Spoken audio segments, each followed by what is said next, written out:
The Mazda 3 is one of the key cars in the Mazda's range, and next year we'll see the introduction of this latest generation.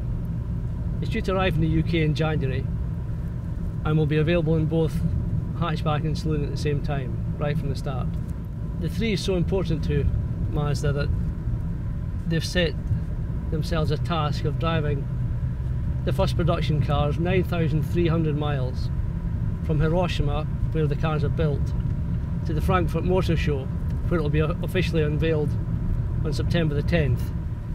For some reason they asked me to come out to Siberia and drive one of the cars 2,000 kilometres between Ulan-Ude and someplace called Krasnoyarsk, which I think we get to tomorrow night sometime.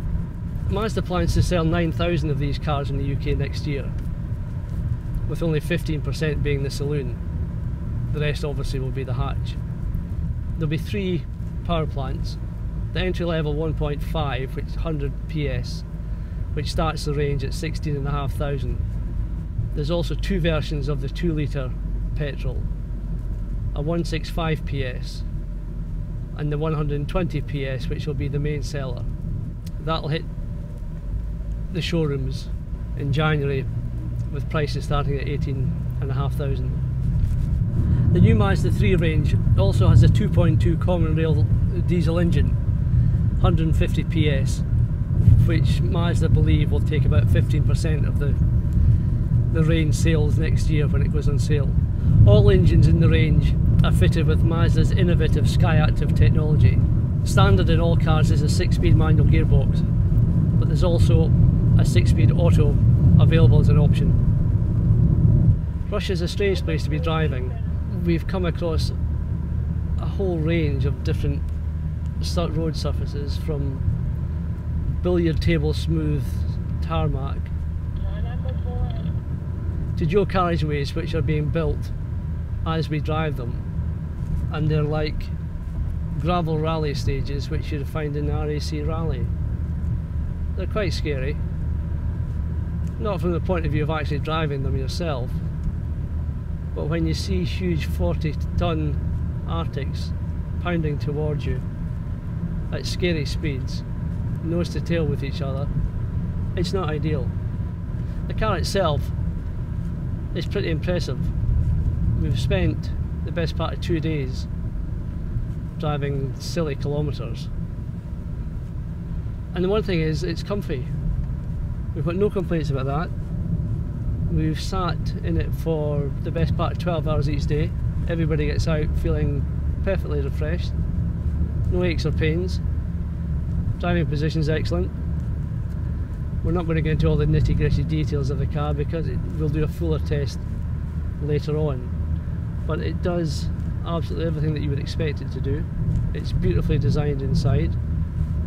Steering wheel, everything is just fantastic to touch and feel.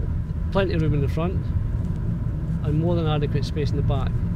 We're in the hatchback. There's a good amount of storage space in the boot, and there's a very clever functional system which allows the rear seats to be folded flat and maximises the storage space. Mazda expects it to be a big hit on the retail market. As I said, they expect to sell 9,000 next year, split between both the hatch and the saloon, but 75% of those sales will be retail.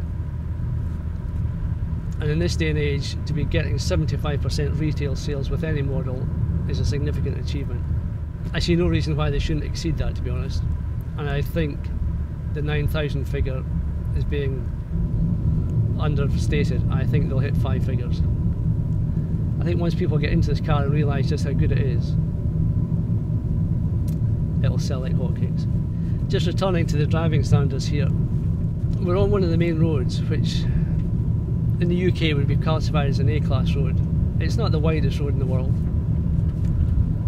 but you do tend to get Russian cars coming up from nowhere behind you and then overtaking. We're in a convoy of about 12 cars, and they'll come out and sit in the left-hand lane, almost playing Russian roulette with the oncoming traffic before they dive back in to the narrowest space, forcing you to brake. It's just the way that they do it. That said, this same road is punctuated with little shrines at the side of the road in memory of those who have gambled and lost. Fortunately, we're winning. We've got a day and a half to go yet. We've got a big day tomorrow of about 900 kilometres. I think if we get through that, we'll have done a pretty good job. And one thing's for sure, Mazda has certainly done a really good job with the new Mazda 3.